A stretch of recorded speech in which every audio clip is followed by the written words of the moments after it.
Toib, Bismillahirrahmanirrahim. Assalamualaikum warahmatullahi wabarakatuh. Alhamdulillah, alhamdulillahirabbil alamin. Wassalatu wassalamu ala asyrafil anbiya'i wal mursalin wa ala alihi wa ashabihi ajmain. Amma ba'du.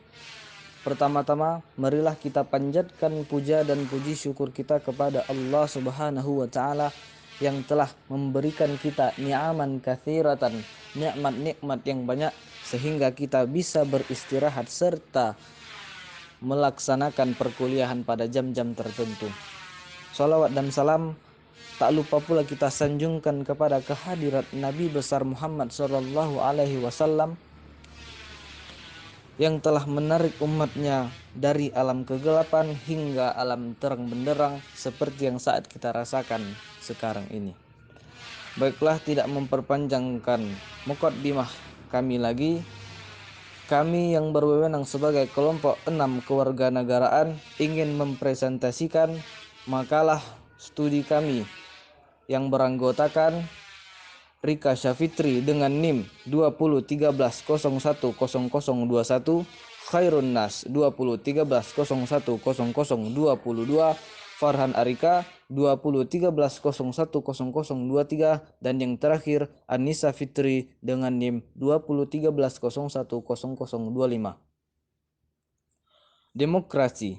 Secara etimologis, demokrasi berasal dari bahasa Yunani, demokratia, yang dibagi dalam dua kata, yaitu demos yang berarti rakyat dan kratos atau kretein yang berarti pemerintahan, sehingga dapat diartikan sebagai pemerintahan rakyat atau pemerintahan yang rakyatnya memegang peranan yang sangat menentukan. Secara harfiah, demokrasi berarti kekuatan rakyat atau suatu bentuk pemerintahan dengan rakyat sebagai pemegang kedaulatannya. Dengan kata lain, rakyat dilibatkan dalam setiap aspek kehidupan bermasyarakat, berbangsa, dan bernegara. Demokrasi menurut para ahli. Yang pertama, Aristoteles. Menurutnya, demokrasi adalah suatu negara, suatu kebebasan, karena kebebasanlah setiap warga negara bisa saling berbagi kekuasaan di dalamnya. Yang kedua, Abraham Lincoln. Menurutnya, demokrasi is government the people, by the people, and for the people. Yaitu demokrasi adalah pemerintahan dari rakyat, oleh rakyat, dan untuk rakyat kembali. Yang ketiga, Muhammad Hatta. Menurutnya, demokrasi adalah sebagai sebuah pergeseran dan pergantian kedaulatan raja menjadi kedaulatan rakyat. Ciri-ciri pemerintahan demokrasi. Yang pertama, adanya interaksi warga negara yaitu rakyat dalam pengambilan keputusan politik baik secara langsung maupun tidak langsung. Yang kedua, adanya persamaan hak bagi seluruh warga negara dalam segala bidang. Yang ketiga, adanya kebebasan dan kemerdekaan bagi seluruh warga negara. Yang keempat, adanya pemilihan umum untuk memilih wakil rakyat yang duduk dalam memimpin lembaga negara. Pembahasan berikutnya, prinsip-prinsip demokrasi. Yang pertama, adanya pembagian kekuasaan yang disebut dengan sharing power. Yang kedua, adanya pemilihan umum atau disebut dengan general election. Yang ketiga, adanya manajemen pemerintahan yang terbuka. Yang keempat, adanya kebebasan individu. Yang kelima, adanya pemerintahan yang berdasarkan hukum. Yang keenam, adanya musyawarah. Yang ketujuh, adanya multi partai politik. Landasan Demokrasi Pancasila. Pembukaan Undang-Undang 1945.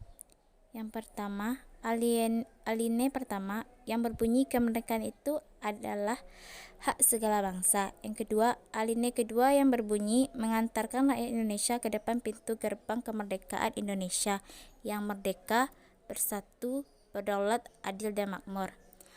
Alinea ketiga yang berbunyi atas berkat rahmat Allah yang Maha Kuasa dengan didorongnya oleh keinginan luhur supaya berkehidupan kebangsaan yang bebas. Dan alinea keempat yang berbunyi untuk melindungi segenap bangsa. Tentang tumbuh Undang-Undang 1945. Yang pertama, pasal 1 ayat 2 tentang kedaulatan adalah di tangan rakyat. Yang kedua, pasal 2 yaitu tentang majelis permusyawaratan rakyat. Yang ketiga, pasal 6 yaitu tentang pemilihan presiden dan wakil presiden. Yang keempat, pasal 24 dan 25 yang tentang peradilan yang merdeka. 5. Pasal 27 ayat 1 yaitu tentang persamaan kedudukan di depan hukum. Yang keenam, dan pasal 28 kemerdekaan berserikat dan berkumpul. Selanjutnya, pelaksanaan demokrasi di Indonesia. Yang pertama, demokrasi parlementer atau liberal. Demokrasi ini dipraktikkan pada masa berlakunya Undang-Undang Dasar 1945 periode pertama, yaitu sekitar tahun 1945 sampai dengan tahun 1949. Kemudian dilanjutkan pada berlakunya Konstitusi Republik Indonesia Serikat atau UUD RIS 1949 dan UUD 1950. Kemudian, demokrasi ini secara yuridis resmi berakhir pada tanggal 5 Juli 1959 bersamaan dengan pemberlakuan kembali Undang-Undang Dasar 1945. Namun, pada masa demokrasi ini kehidupan politik tidak stabil, sehingga program dari suatu pemerintahan tidak dapat dijalankan dengan baik dan berkesinambungan. Yang kedua yaitu demokrasi terpimpin. Demokrasi ini lahir karena adanya kesadaran dan keyakinan terhadap keburukan yang diakibatkan oleh praktik demokrasi parlementer, di mana demokrasi tersebut melahirkan terpecahnya masyarakat baik dalam kehidupan politik maupun dalam tatanan kehidupan ekonomi. Namun dalam hal ini, demokrasi terpimpin memiliki kelebihan, yaitu di mana demokrasi ini dapat mengatasi permasalahan yang dihadapi oleh masyarakat. Yang ketiga yaitu demokrasi Pancasila pada era Orde Baru.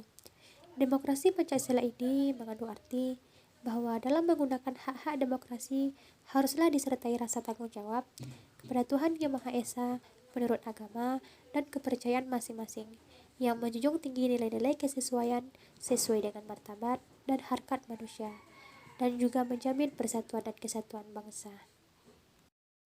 Dan yang terakhir yaitu demokrasi Pancasila pada era Orde Reformasi. Demokrasi yang dijalankan pada masa reformasi ini masih tetap demokrasi Pancasila, namun perbedaannya terletak pada aturan pelaksanaannya berdasarkan peraturan perundang-undangan dan praktik pelaksanaan demokrasi, di mana pelaksanaan demokrasinya yaitu pemilihan umum yang lebih demokratis, partai politik yang lebih mandiri, lembaga demokrasi lebih berfungsi, dan konsep trias politika atau pilar kekuasaan negara yang masing-masing bersifat otonom penuh. Asa, mamaku